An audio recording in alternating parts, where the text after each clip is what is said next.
আসসালামু আলাইকুম everyone, welcome to my YouTube channel and Facebook page. আমাদের বনপাড়ায় এমন একটা সুন্দর জায়গা আছে, আমি কখনো দেখি নাই। খুব সুন্দর একটি জায়গা এটি। এটি মূলত ঢাকা রাজশাহী হাইওয়ের পাশে একটি জায়গা।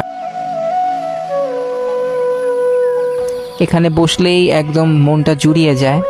পাশেই হচ্ছে ধান ক্ষেত। এই যে একজন মাছ মারতেছে এক ভাই, খুব সুন্দর লাগতেছে দেখতে। পরিবেশটা এতটাই সুন্দর যে এখানে বসলে আপনি মুগ্ধ হয়ে যাবেন, এমন একটি অবস্থা।